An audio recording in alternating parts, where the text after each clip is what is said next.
must confess that I hope that more people will be in the room now.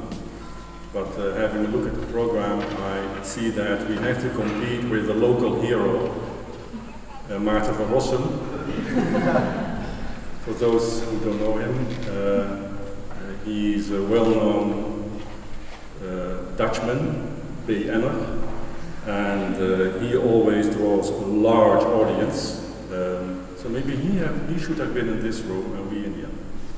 Anyhow, I'm glad you're all here, and I expect to be that you are all very motivated and anxious to know more about the very intriguing topic we are trying to discuss this 5 quarters of an hour. We have till 5.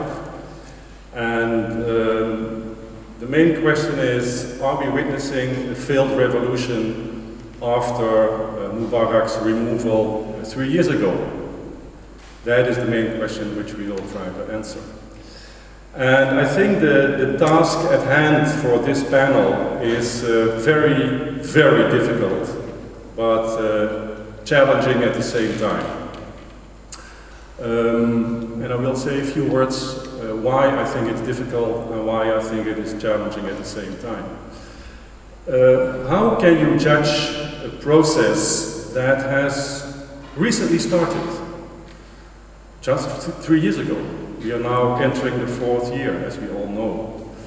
And so how can we judge whether this process is making progress, yes or no? Maybe some of you are familiar with the infamous saying of the Chinese former Prime Minister Zhou Enlai. He was visiting Paris. Kawa knows the phrase. He was visiting Paris in 1971, and he was asked by French journalists, could you assess, Your Excellency, the French Revolution? And then he said, it's too early to judge. Well, that is not a true story, but it's very applicable to the debate we are going to have today. Isn't it too soon to put this question on as the leading question of the debate? Anyhow, so what should we make of Egypt's revolution? And some would put revolution between inverted commas. I would do so. Some would disagree, and we will discuss that also definitely in the coming hour. So do we see on the one hand, after the forceful removal of Morsi and the Muslim Brotherhood by a coup d'etat last July, do we see, as some call it, the return of the deep state? Is it a kind of Mubarakism without Mubarak? Is it Egyptian McCarthyism, as one of our speakers recently wrote in one of his many pieces he wrote? That is to say, is the state back where it was in 2011? Or even worse than that? That's one view. The other view, to put it in very simple, dichotomous terms, isn't it way too early to judge this Egyptian democratic experiment? Should we give to the soon-to-be president, Field Marshal Abdel Fattah al-Sisi, the benefit of the doubt and trust that he, at the end of the day, will hand over to the civilians and introduce a civil system, Dawla Madani? So in the coming hour, we will discuss these issues with the panel, and I will ask each panelist now to introduce him or herself very briefly, and then we go to the first topic. Can we start with Zara, who is replacing Nick Samuel? Thank you very much again, Zara, for jumping in, because you have a very busy schedule. You came from a debate, you were in this debate, and after we finish, you will have another debate. So, Zara, thank you. Thank you very much. I think I'm Zahra Lengi, not I think I know. I'm Zahra Lengi, a consultant on civil society, constitutions, and the national dialogue at the moment in my country, Libya. I'm the director and co-founder of the Libyan Women's Platform for Peace, which is a movement and a pressure group to advocate for the socio-political empowerment of women and to ensure and youth and ensure that there is an inclusive transition to democracy. Thank you. Oh, good afternoon. I'm Kawa Hassan from the Dutch development organization HIVOS. Thank you for the organizers for inviting me. At HIVOS, I coordinate the knowledge program Civil Society in West Asia, which is a very long and complex terminology. So I would simplify it for you. It's a research program on Middle East transitions. And I'm interested in democratization, transition processes, and donor assistance. Thank you. Thanks for having me. My name is Sharif Abdul Quddus. I'm an independent journalist based in Cairo. I'm a correspondent for the independent TV and radio news hour Democracy Now!, which is based out of New York, and a correspondent for The Nation magazine, also based out of New York. And I've been covering the Egyptian revolution for the past 3 years on the ground. Thank you. We start with a very brief introduction by all three speakers. They each will talk for 2, 3, maximum 4 minutes. And then we go to 3 major subtopics. And we will spend on each major subtopic 10 to 15 minutes. In between, if you have a burning question, raise your hand, but just burning questions, because the final half hour will be for you.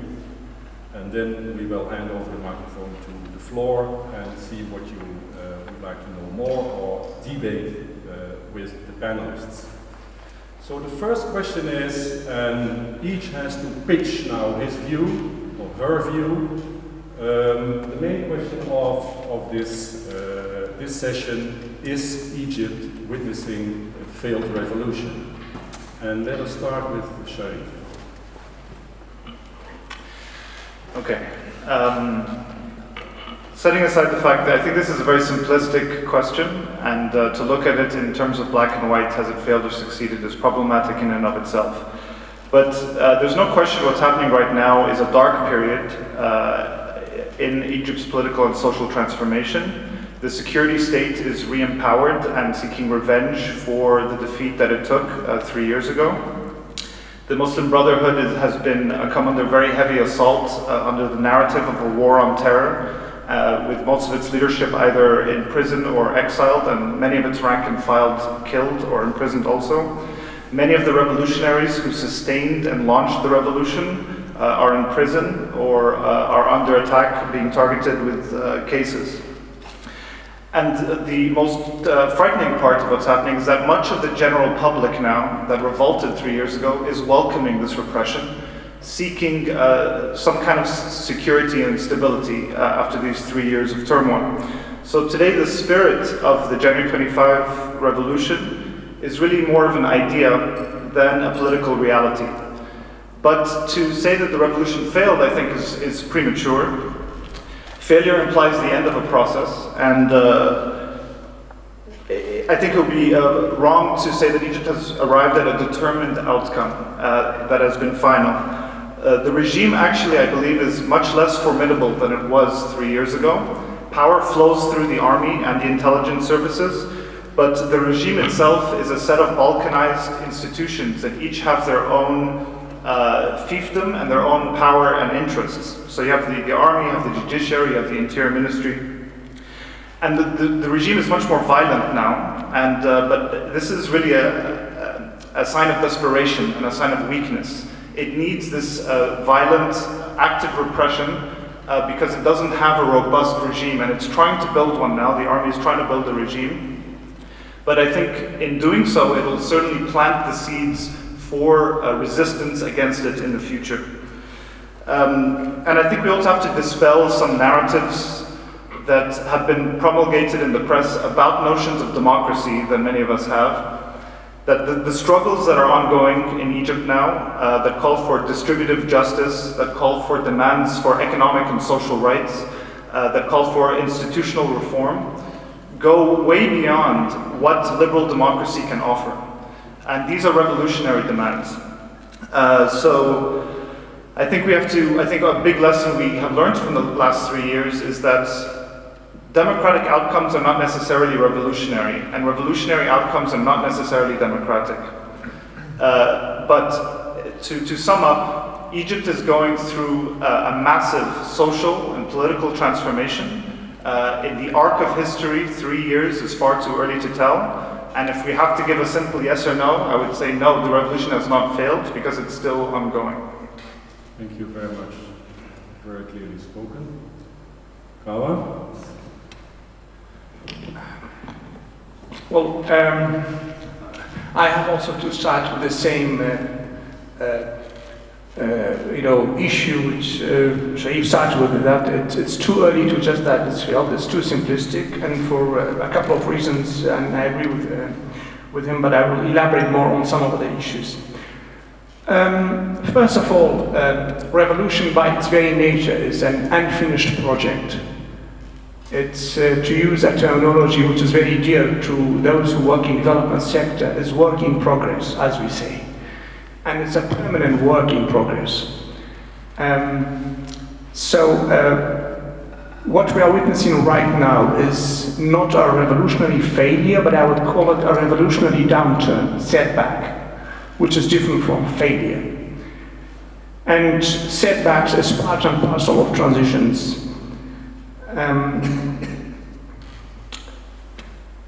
Yes, this is a very dark period in the Egyptian transition, but I think we have to put it in perspective. And if I may use the analogy of the French Revolution, you were referring to Sean Lai and his, this idea about when to assess, to judge whether a revolution has succeeded or not. And I would like to go back to the French Revolution, and not to make a philosophical comparison, but to make it more contextualized. I would say if 25th January 2011 was 1789, which is the year when the French Revolution erupted, then maybe today, 2013 in Egypt could be seen as 1848. That is the year of counter-revolutions in Europe. And so I'd like to make that analogy to understand better the situation. So my point of view is that at this moment, Egypt is caught between counter-revolution and irreversible empowerment. The revolution has empowered society, different social groups, political parties, political personalities, others. And despite all the difficulties we are witnessing right now, we are not back to square number one. So 8th of February 2014 is not 24th of January 2011, despite the setbacks. And we will see a lot of tensions, confrontation between these two concepts, counter-revolutions in different forms and irreversible empowered social groups. Thank you, Kawa. I noticed some distinctions between your view and Sharif, so we will come back to that later. Yeah, Sasha? Well, I would rather ask questions in order to answer the question. What did we expect from these forces of political mobilization with new forms of leadership? Did all who took out to the streets and protested on the 25th of January through the new forms of political leadership, and one could say there was no political leadership because it was breaking out to the streets through the social media.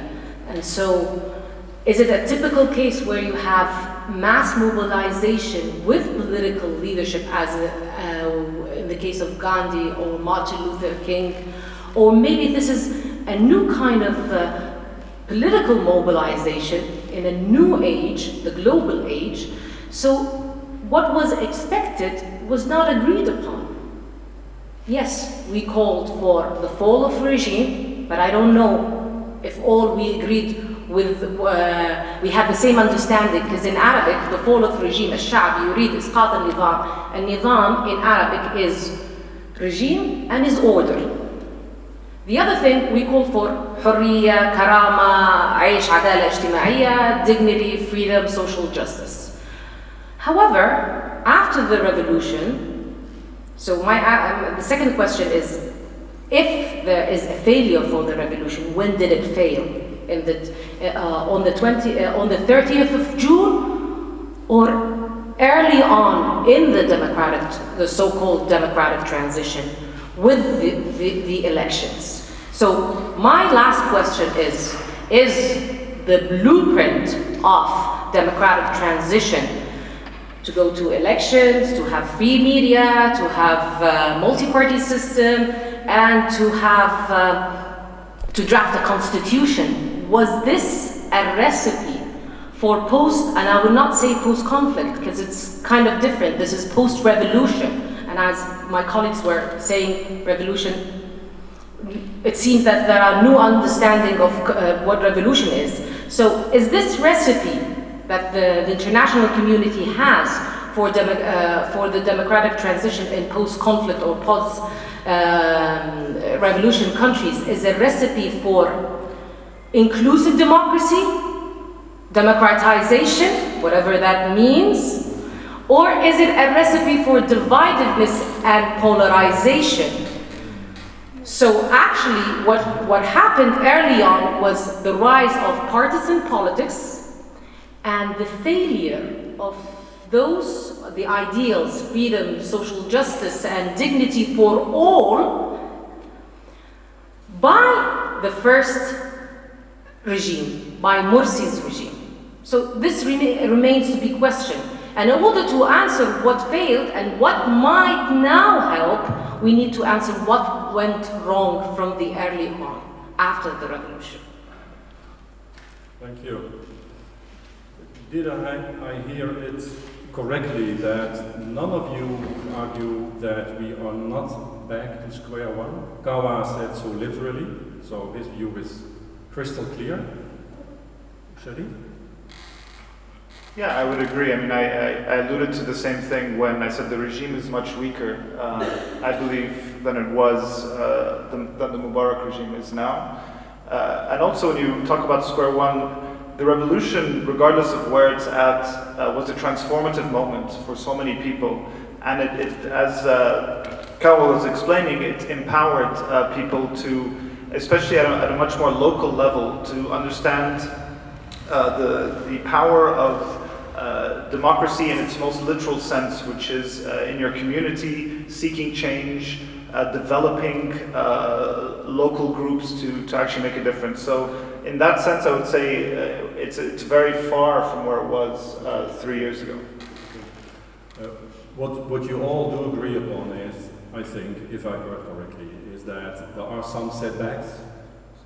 No, it's not going as many people had hoped 2 years ago. But then Kawa made a very explicit statement, which I hope will come back in the discussion later. And if you don't bring it back in discussion, I will do that. Kawa used the word irreversible changes. Irreversible.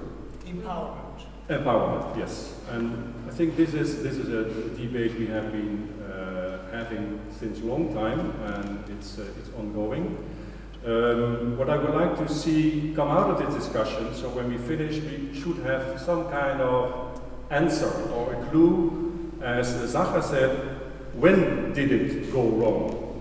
What was the moment during this 3-year-long process of transition that things went wrong?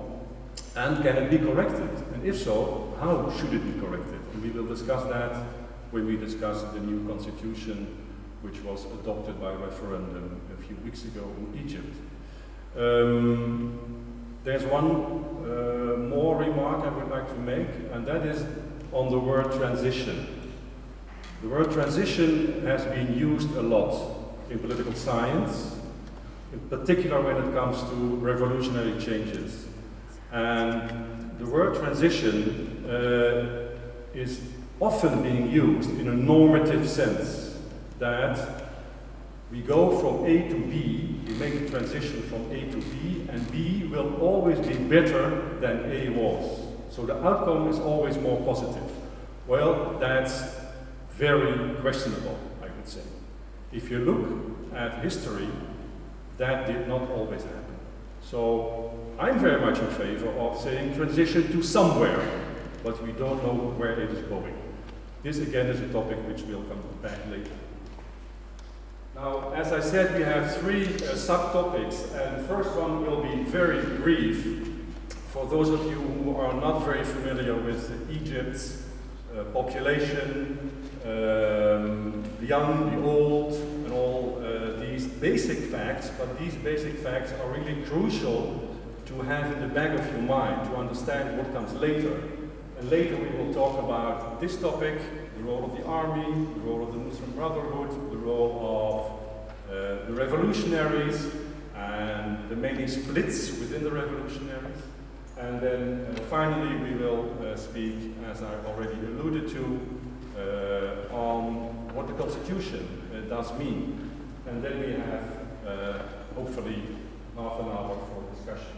Now I asked Sharif to tell us a bit, and he will do that in a very succinct way, some basic facts which not all of you might be familiar with, which might be useful to know. Sharif.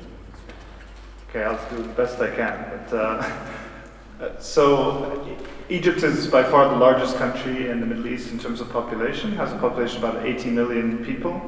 The accepted statistic about it's a Sunni Muslim majority with a Coptic Christian minority, about 10%, the largest Christian population in the Middle East. About half the population lives at or just above the poverty line. Very high, as in most Middle Eastern countries, percentage of youth. I don't have an exact figure, but and a very high level of youth unemployment as well. There's a labor force that is focused about a third in agriculture. 50% of it is in the service sector, and tourism is a very important aspect of that. There's a big process of urbanization, as in most countries, poor countries in the world, with a large section of informal urbanization. So Cairo, which is a city of about 18 million, one of the largest capitals in the world, 60% of the city is informal, so neighborhoods that were built up without government permits. And this is a process that is increasing. It has high level of illiteracy, and the economy right now is suffering from the 3 years of turmoil, especially because of a loss of foreign currency. And Egypt is a net importer of many basic goods for survival. So it's the largest importer of wheat in the world. It imports basic items like sugar, cooking oil, tea. And it spends all its foreign currency. It has a net deficit in this. And this has really been a crisis for the last 3 years, because two of the main inputs of foreign currency, which is tourism and foreign direct investment, have dried up because of the instability of the revolution. So Egypt has been relying on injections of cash from allied countries. Under the Muslim Brotherhood, this came a lot from Qatar. After the ouster of Morsi, this has come from Saudi Arabia, Kuwait, United Arab Emirates. That is, I think, the best I can do. Is there need for any clarification or to add more basics? No? Okay. Thank you, Shane.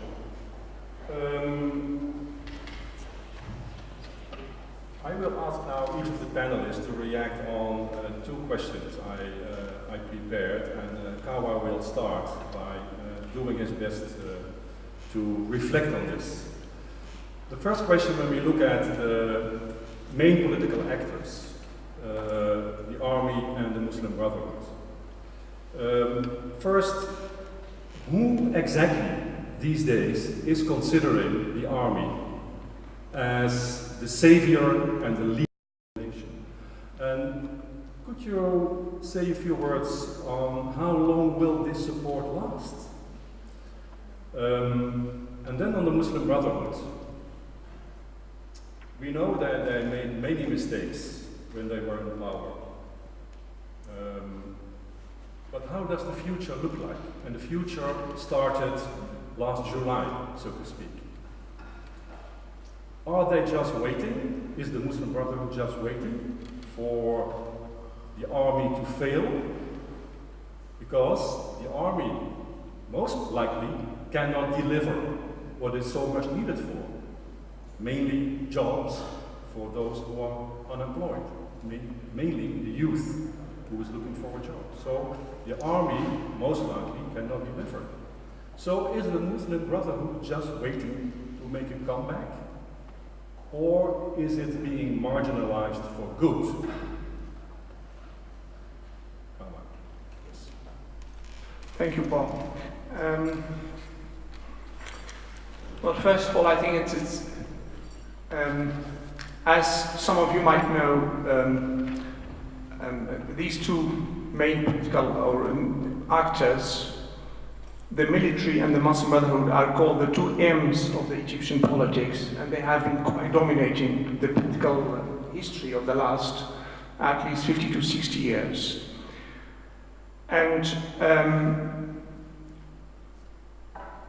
what we have seen in the last 3 years, but particularly after the ousted of Morsi, the interaction and the dynamism of relation between these two groups could be summarized as a kind of a mutual exclusion. And by mutual exclusion, I mean, and this is not only related to military, but also to, as Sharif rightly said, the wider segments of the society. Why mutual exclusion? First of all, when Morsi was in power, what we have seen is that he managed to antagonize a large segment of the society in quite a record time. I mean, in 1 year time. It took Mubarak 30 years, to more or less destroy the political system, and the Muslim Brotherhood and Morsi did it in one year. So that was really quite a record time. A strategic blunder, absolutely. And what they've done is, they use the policy of at-takfir in Arabic, infidel, takfirization, making anybody who is not part of the Muslim Brotherhood, even the Salafists and others, as non-real Muslims. And this antagonized a lot of segments of the society. So this was the takfirization policy. On the other hand, after the ousted of Morsi, what we are seeing is a reverse takfirization, but I would call it demonization. Muslim Brotherhood have been now demonized, by the media, by remnants of the old regime, al-Fulun, even by some liberal political actors. And thanks to this concerted campaign of demonization, actually, as Sharif rightly said, the population is accepting this, unfortunately, this policy of oppression of Muslim Brotherhood, and which is very dangerous for the future of Egypt. But this is not the end of Muslim Brotherhood, and that's a very important issue to address. Yes, they made strategic blunders, but they enjoy support of quite a segment of the Egyptian society. They will not go away. And at the same time, they still have their supports and their networks. What we might see, it depends on how things will develop in the coming months and after the elections. Will there be any reaching out to the Muslim Brotherhood by the new regime? It all depends on what will happen. But I think we could foresee two different scenarios. One is further radicalization, particularly of the young Muslim Brotherhood members. And this is a very dangerous scenario. This could lead us to a kind of I hope not, but kind of a mini Algeria scenario, you know, which is not unforeseeable in the case of Egypt. I talked yesterday to an Egyptian researcher, and he told me that he is really concerned about the young generation of Muslim Brotherhood. They are very radicalized, and they have their own narrative about what happened, right? And the older generation is now in prison, so, and it's unclear who has the real power within Muslim Brotherhood, how decisions are taken. So that is one scenario, and the other one is if there is a real reconciliation attempt by the new regime, we might see a kind of normalization of the position of Muslim Brotherhood in the political system, but that won't be the old Muslim Brotherhood. And so the more they are oppressed, the more they get radicalized. And this might bring us actually back to the last 20, 30 years when Muslim Brotherhood is feeling best in its comfort zone. That is when it is in the opposition, because they don't need to tackle some strategic issues of identity crisis, of political programs, of political visions, which they don't have, they never had, and they always said, Islam is the solution, Islam wal hal. And when they got the chance, albeit brief, they didn't deliver, they made a mess of it, to put it very bluntly. I think you answered the question which I asked, just for reasons of time. Right? Yeah? Okay. Sorry. Yeah. Zaha, could you give your view and build upon what Kawa has said? More or less? I think the most important thing that I will agree with Kawa about is the mutual process of exclusion of the other, infidelization and demonization. And this is going back to what I was saying earlier, this is how I feel the revolution, if it's ever in positive terms, what we mean about the revolution, we failed it. We failed it because of the exclusionist tendencies. And I think that what we need to create or reinvent is how to consider new tools of democratization that are inclusive. I think it is still possible at the moment to address the failures of or the disappointments of the revolution by calling for an inclusive national dialogue and addressing all the issues, and to step back from all the traditional ways of understanding democratization, like drafting a constitution or going for another elections. I think more and more, if we go through these tools of democratization, there will be further polarization and further dividedness in society. So I think... Can I interrupt you on this particular point, if I may? Could you make it concrete how this strategy of inclusiveness can work, knowing the animosity and the hostility between the army, who is in power, and the Muslim Brotherhood, reading the constitution that political parties on the basis of religion are not allowed, etc., etc. So how, concretely speaking, should this process look like, or can it look like, in present circumstances? I think if one would compare, and if you get a person to compare between the constitutions with no background whatsoever on what happened in Egypt, will say, okay, there are no major differences.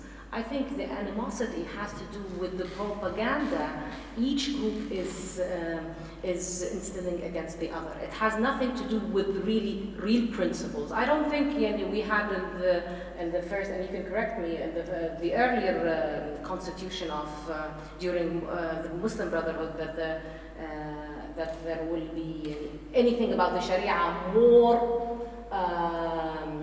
engrossed in society, in political life than it is in this constitution. I think this animosity is more imposed about secularization and Islamization. And I think it is partisan politics that is using it back and forth. So I would think that, and I think the animosity has been rising and growing through time when we see what happened, call it massacres or the dreadful incidents that happened after Rabaa, and more people are now siding with the Muslim Brothers because of what they see as Makatharism or whatever. So it is not more of being for the Muslim Brothers or believing in Islamization. So I think it is a time to call for an inclusive national dialogue, and there are some talks now that there are some negotiations taking place, and it might include some of the so-called moderate Islamic figures with the other politicians. So I think it is time to call for that kind of a dialogue. Thank you. Sharif, could you shed some light on the balance of forces between the army, the Muslim Brotherhood, the revolutionaries, as we call them? I recently read a piece which is not using the word balance of forces, but the balance of weakness, which I like a lot. Because the army is much weaker than it says to be. It has a much smaller support base, as you already said yourself. Muslim Brotherhood, we don't know. In fact, revolutionaries, well, they are very divided. And the secular liberals are calling Sisi a hero. So how does it look like? What is the balance of forces / weakness? I think it's important first to, when we talk about this dichotomy, these are the two juggernauts of the Egyptian body politic, the two giants in the Egyptian body politic, and the Muslim Brotherhood, for its part, at least for the last 30 years, was not a revolutionary movement. It was a movement based on slow, gradual reform, working within the system. There was a lot of coordination with the Mubarak regime.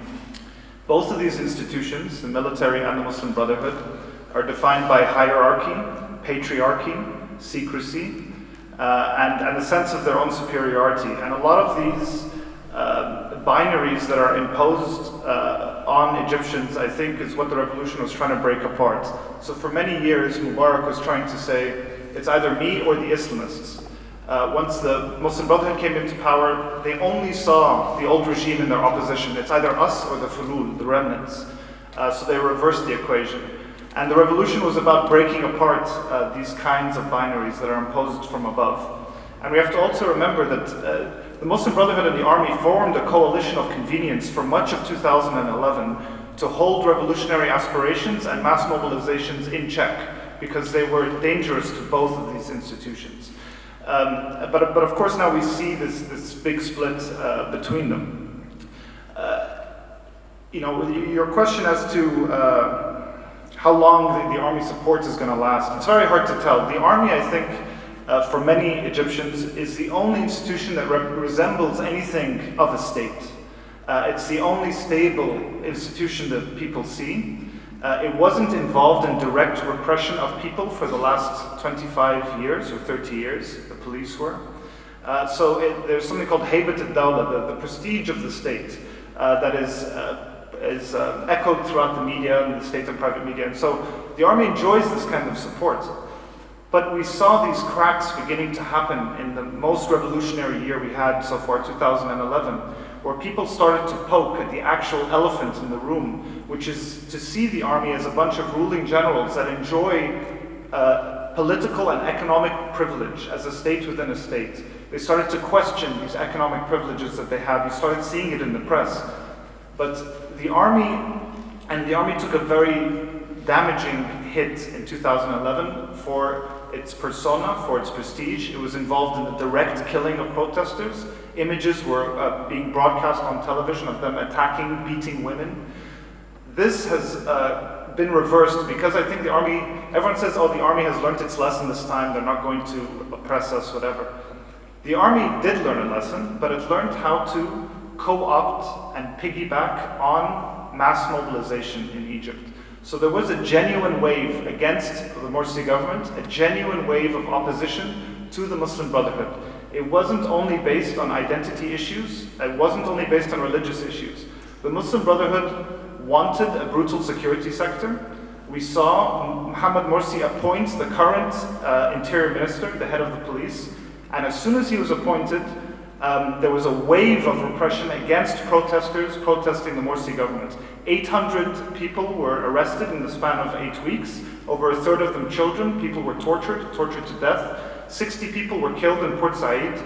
The response from Morsi was to applaud the security forces and thank the police for their efforts. So they wanted the same kind of state, but to be a counter-elite and to have the reins of some of the states, not to reform it.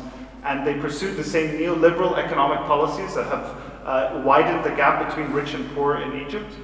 They spurned a draft law that would have guaranteed the right to form independent unions. So there were specific policies that people were against, and it just looked like a different face of the same state. And there was a genuine mass mobilization against it. The real danger is that the army, the mukhabarat, the security forces learned how to co-opt this mass mobilization, and it became, at June 30th, in the last couple of weeks up to June 30th, the biggest mass mobilization Egypt has seen. You saw generals on TV calling for people to go down.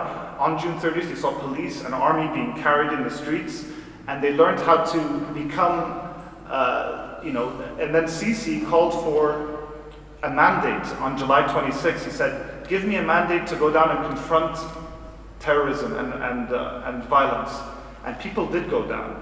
And since then, there's been a very, very harsh crackdown, brutal crackdown on the Muslim Brotherhood.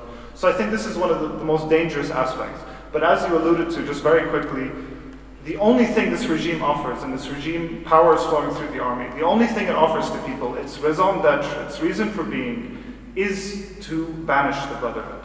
It offers no solutions, economic or social solutions, to the deep problems that Egypt currently faces. And once this enemy is vanquished, if it can be vanquished, what else does it offer? And I think those cracks will start to come to a fold. And if Sisi runs for president, and it increasingly looks like he will, and he will win if he runs, then he's implicating the entire military institution into these deep economic and social problems. And so that could be very dangerous for the military. Thank you. We will come back to that in the discussion later. Not just at this point, because none of you speaks about the revolutionaries and how are they acting and where are they, and are they all in prison? No. So now, finally, on the constitution, we spent just 5 minutes on that, so we can very briefly. Zaha, you are specialists, particularly on the Libyan constitution. But from that you can draw many lessons which are applicable to elsewhere, and maybe in particular to Egypt. Maybe you can say a few words on, just for your information, the new constitution was approved by referendum in Egypt, I think mid-January, by 98% of the votes, 98%. Sounds East European, and the turnout was very low, not more than 38%.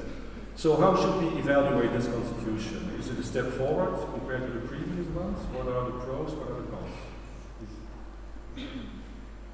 Well, my approach to the constitution drafting, as I've been repeating all day, we need to challenge it as an important process when we are in a democratic transition and in times of upheaval. Do we just run into and draft a constitution, and what legitimacy does it have? And I doubt that this constitution has any legitimacy and will last We've seen in the last 6 months in Egypt, we have 2 constitutions. And I think it has to be with the dogma of perceiving the post-conflict transition and democratization.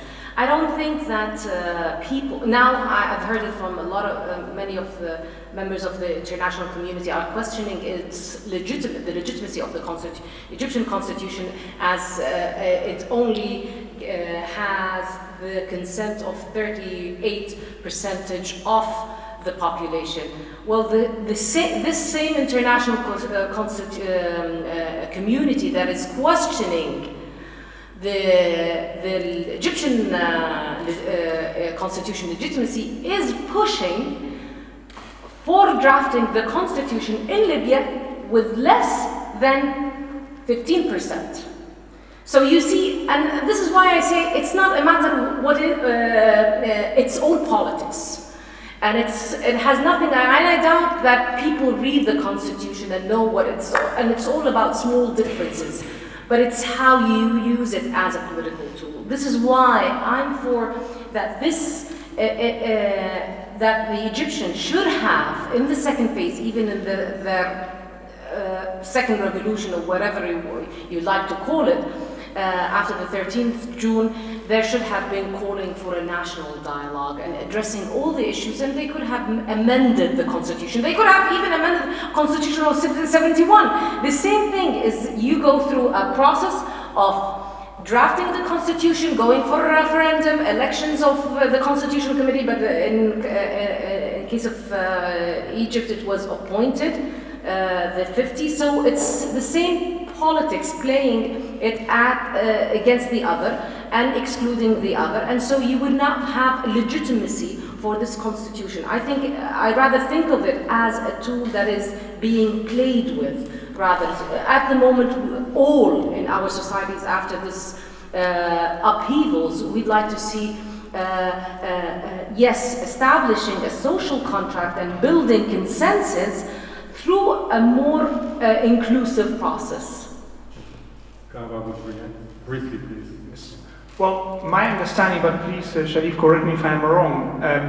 My understanding, the Constitution, the new Constitution itself, I think it's what I also understood from some Egyptian researchers and partners. This Constitution is better than the one in 2012 on a couple of issues. And I'm talking about the text itself, not about the implementation, right?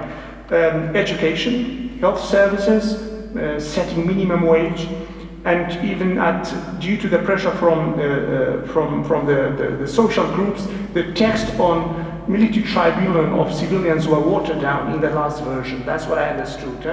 But the devil is in the details and also in implementation. So I mean, as we know, most of the dictatorships has some of the best constitutions in the world. So I mean, it's one thing to have a text, and it's another thing to have the text implemented. Sharif, could you comment again very briefly, because then we open the discussion. I would agree with what Zahra was saying, that the constitution and the process is being used as a political weapon rather than as a way to achieve reconciliation. So in this Constituent Assembly that drafted this constitution, we saw really one representative out of 50 who we could say represents the forces of political Islam. In the constitution before, the Muslim Brotherhood, they passed the constitution despite a walkout of almost all of the non-Islamist members. The current constitution does have some improvements in the text for women's rights, children's rights, socioeconomic rights, but it also empowers the three institutions that most opposed the Muslim Brotherhood: the judiciary, the army, and the police. It gives them more autonomy and privilege. And it also gives many state institutions more autonomy and privilege, despite the fact that they offer nothing to the public. And there's also, we can have this text, and it can be the greatest constitution that you have, but implementation is the issue. And if there's no mechanisms within the text to guarantee these rights that it outlines, and many of the articles that guarantee freedom of expression or freedom of the press have caveats that say, as regulated by law, and it so leaves these rights open to dilution by the legislature. And finally, the it's almost laughable to sit and speak about this document, the National Charter, when the state itself is the biggest violator of the law. So when you talk about rights and regulations and legislation, and the state itself is the most egregious violator of these rights, that the enforcer is the violator, then this is just a piece of paper we're talking about. There has to be a deep change before we can actually implement. Thank you. Okay, a lot of food for thought and for discussion. So now the floor is yours. I think we have one microphone going around.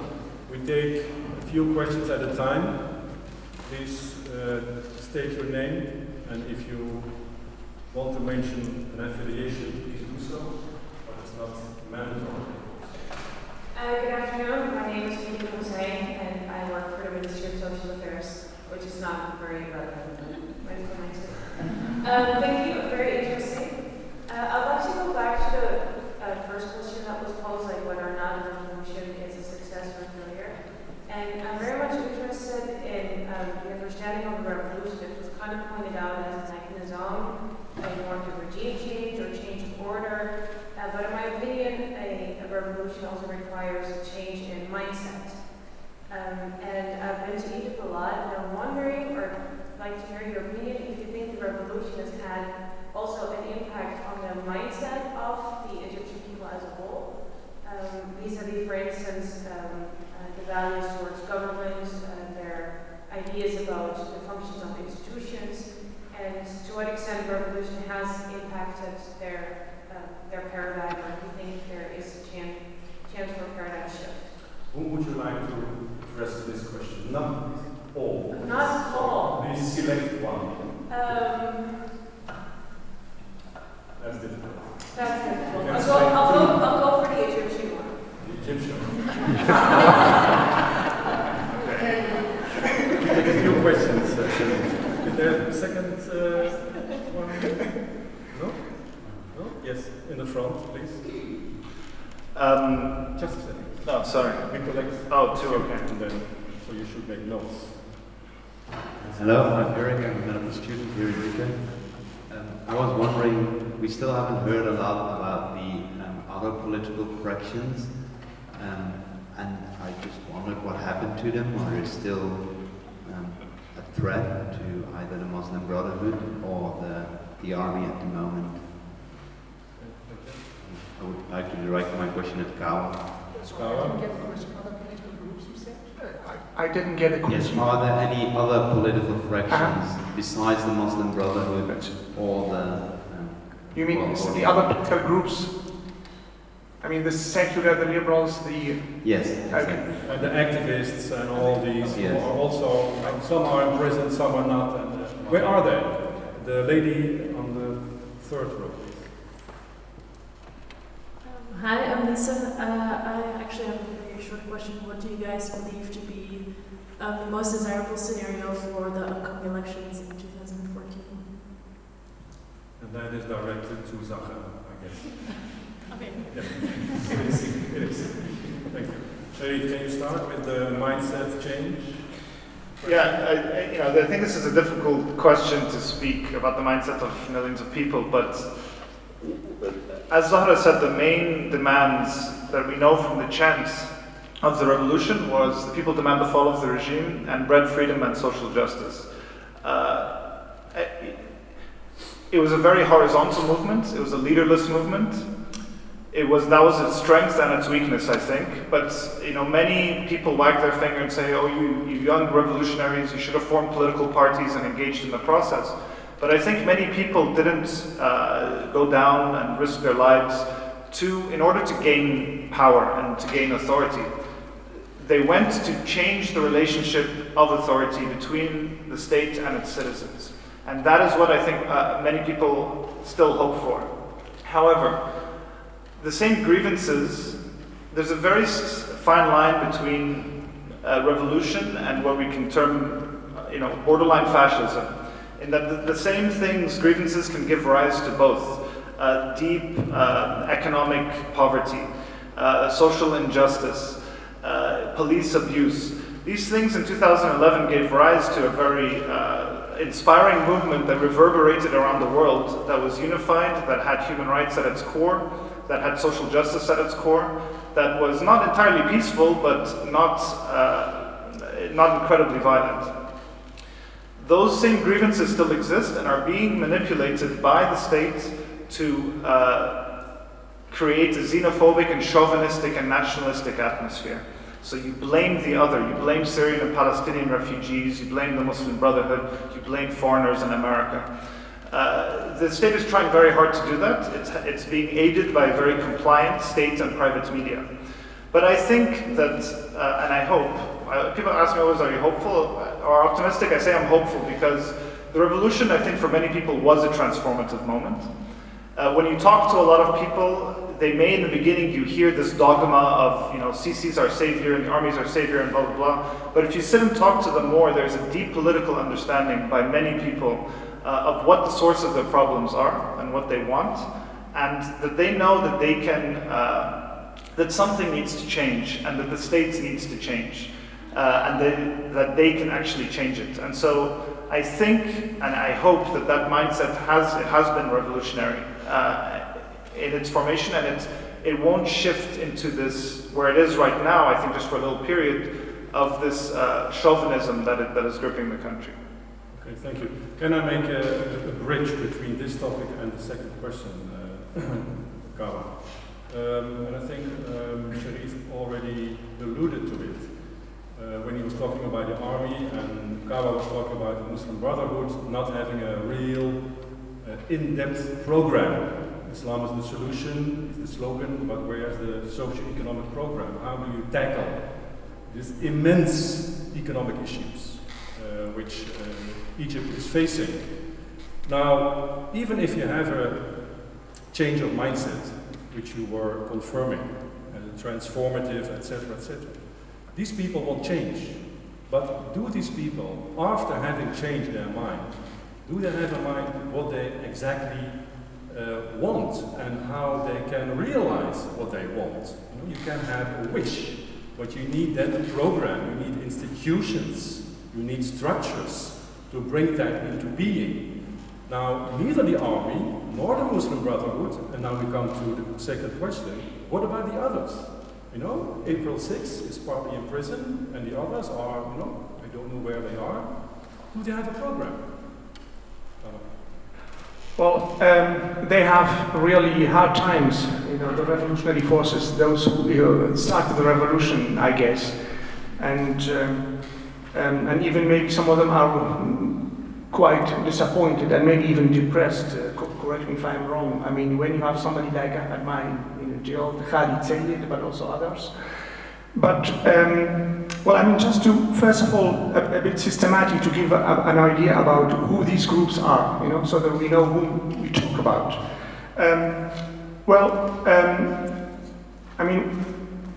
Broadly we could talk about three groups right now in Egypt. One is the old regime, which also contains reproduced faces, which were part of the old regime, the military. Then, second is what is called the democratic groups, factions within some political parties, people like Ziad Baha'u'ddin, who resigned from the government, from the Muslim Democratic Ijtima'i, the Social Democratic Party, and some other political figures who thought, expected to be part of the government and to try to bring about some changes from within. And third is the revolutionary groups.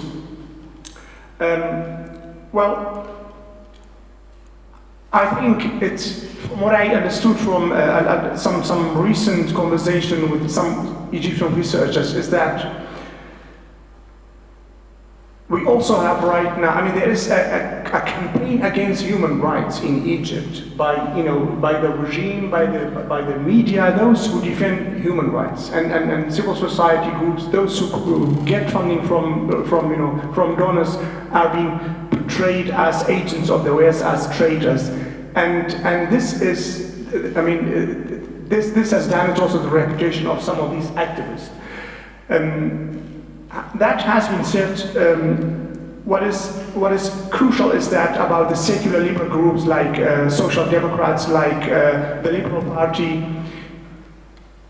as far as the Social Democrats is concerned, is that they have some presence in some governance and they have some offices, and but the problem is that they don't have that much power, right? So right now, the political space is actually vacant. It's vacant, and the civil space is also vacant, right? And there is quite, despite the setback, there is quite a chance for these groups to occupy the space, but that is not happening yet. This could happen after the election, you know. And the problem is that, as Paul rightly said, and it applies to most of the group across the board, lack of a vision and a program how to tackle the problems. And that is not there yet. But again, I think after the election, we might see some reinvigoration of activism from civil society and from the political parties. And last but not least is what I understood from conversation with the Egyptian partners is that even the society is in a way tired of some revolutionary group faces, you know, because there is no renewal within these groups and movements. So what they call sometimes for is a kind of renewal, new faces, new generation within these groups, even April 6th movement, which done a great job, of course, before the revolution and during the revolution. But this does not mean that, you know, they will have the eternal life. So we might see also the emergence of new groups within these revolutionary groups or outside these groups. I hope I answered your question a bit. Thank you.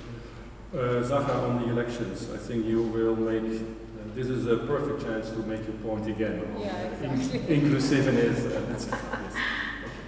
I hate to be fixated, but I am. I think the simple as a straightforward answer, if the army chooses and agrees on one person, and that is the General Sisi, he will definitely win the elections.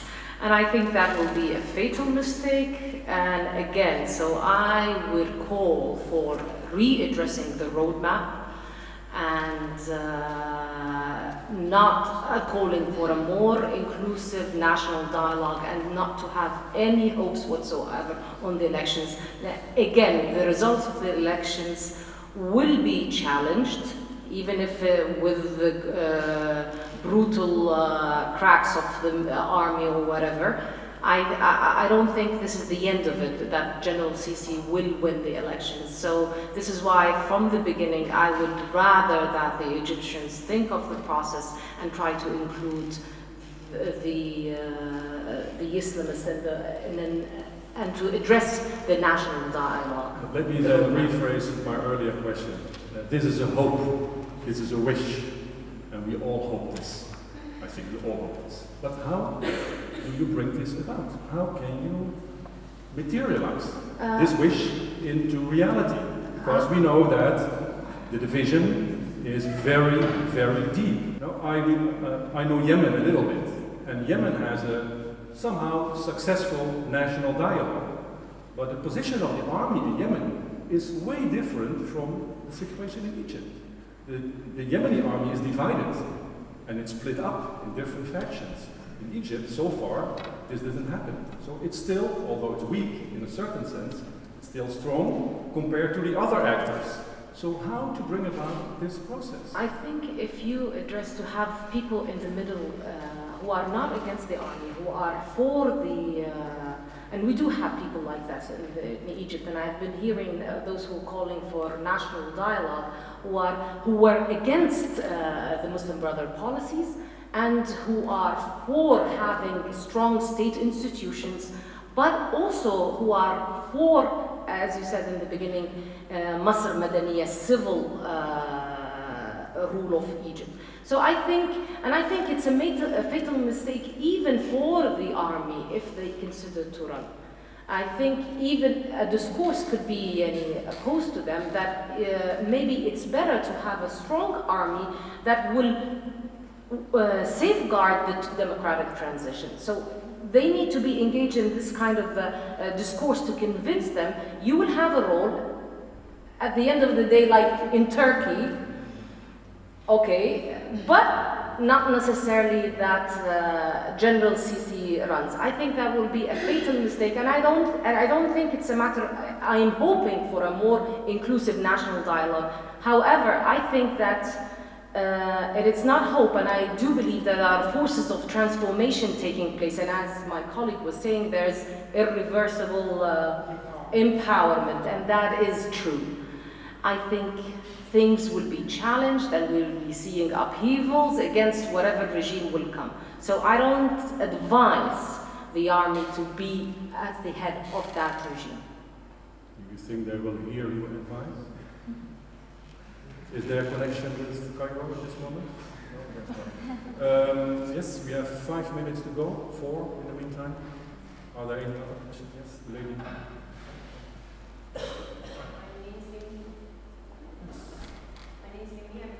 It's not working. We don't hear you. Yeah, now this. My name is Naomi. I'm a colleague of Kara from HIVOS, and before this I lived in Egypt until October. And my question is aimed at Sharif. I was wondering, the media in Egypt and the international media very much focus on the situation in Cairo, and the impression we get from that coverage is that indeed the army is very popular, and the Muslim Brotherhood is being very much marginalized. Can you give a little bit of an impression on the situation in Upper Egypt and the Delta, where the strongholds of the Muslim Brothers and also the Salafis was at least before June 30? Thank you. No other final? Okay, Sharif? Yeah, you were hesitating. Yes, please. And this will be the final question.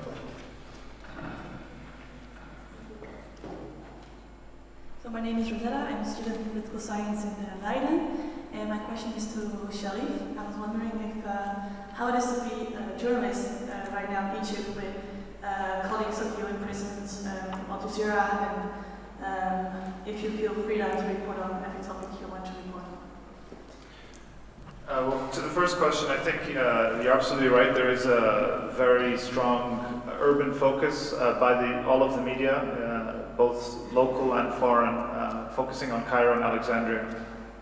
If we look at the results of the election, it is true that the opposition to the Brotherhood is focused in these urban centers. So the constitution that the Muslim Brotherhood pushed forward was actually voted down in Alexandria and had a very slight, voted down in Cairo and a very slight win in Alexandria, but passed by very large margins in Upper Egypt and the Delta. There certainly is in places like Fayoum a much more robust support for, I wouldn't only call it the Muslim Brotherhood. There is a significant portion that is sympathetic, is not members of the Brotherhood, but is sympathetic to the crackdown that is happening and does see things in terms of a coup and so forth. But at the same time, there is significant, the security services are really clamping down. So I would say they're still largely underground in these areas. And I think obviously a large area that people don't focus on enough is Sinai as well. A great degree of militancy there as well. And it's a space that has been forgotten by the state and neglected for decades. So basic services in that area are non-existent, and the state has regularly oppressed local population, blaming entire communities for the acts of a few militants when we see explosions or so forth. So, you know, the Islamists always had their strongholds in Upper Egypt and the Delta, and I think we'll continue to see that. The question is, as Kawa was saying, will this translate into increased radicalization or into more inclusiveness? And I think we have to also note that the Muslim Brotherhood, the group that was leading the Brotherhood when the revolution began, is a conservative wing of the movement that came to power in 2009, that is run by people like Kharat al-Shatir, that had very different views to the more moderate and liberal wings, people like Abdul Minam Abu Futuh. The question is, within the movement, will they hold those leaders to account for where they see each other? how they brought the Muslim Brotherhood to the helm of power only to fall off it? Or will, as it seems, they go into this victimization narrative, close ranks, which seems to be what's happening. No one criticize the leadership, we need to all unite. And that, I think, is more dangerous. A few words on the journalists. Very brief, because we have to close down. Well, journalism in Egypt is going through a crisis right now. We've seen the biggest assault on the media that we've seen. Egypt in 2013, as documented by the Committee to Protect Journalists, became the third deadliest country in the world after Syria and Iraq for the media. It became one of the top 10 worst jailers of journalists in the world. We're seeing right now a crackdown specifically targeting Al Jazeera. Our colleagues from Al Jazeera English have been held for over 4 weeks, much of that in solitary confinement, in insect-infested cells with no sunlight. They're facing terrorism charges. These are the first charges brought against journalists with a terrorism charge on it, and they're being taken to trial. And this is coming in concert with the closure of all channels or all media that gives any platform to opposition voices. And the state and much of the private media echo the military's narrative and a very nationalistic war on terror narrative that fuels this kind of nationalism that we're seeing. So for me personally, it is much more dangerous to cover a protest right now. I'm much more afraid. I'm more afraid of even identifying as a journalist. A lot of times I don't even pull out my notebook, I take notes on my phone. And it's much more worrying about getting picked up and arrested in a protest, because before you felt like you would get out, now you don't know. So it is having a direct effect on the ground. It makes it much harder for people, especially to cover Muslim Brotherhood protests, because the reaction by the state against those kinds of protests is much more violent. So it's a very worrying time, but it's encouraging that there's a degree of solidarity between journalists in Egypt that we hope is growing, and the international solidarity is there as well. Thank you. We have to finish. This debate and many debates I have been part of, either in the audience or in the panel or as a moderator, reminds me of the famous, at least I think it's famous, quote by Charles Issaoui, who's a prominent economist, who said, a revolution looks very much like a jump in the air, and then it depends where you end. Is it a high jump? You end on the same spot where you jumped from? Or is it a far jump that you end a bit further, so that you make progress? And the basic fact is, as I see it, and you don't need to share this with me, is that we don't know. The outcome is very uncertain. It's very uncertain. Thank you for being with us. Thank you, SIB, for organizing this. Thank you, Zahra in particular, for replacing Monique Samuel. Thank you very much. Thank you, Kawa. Thank you, Sharif, for joining us. And thank you all.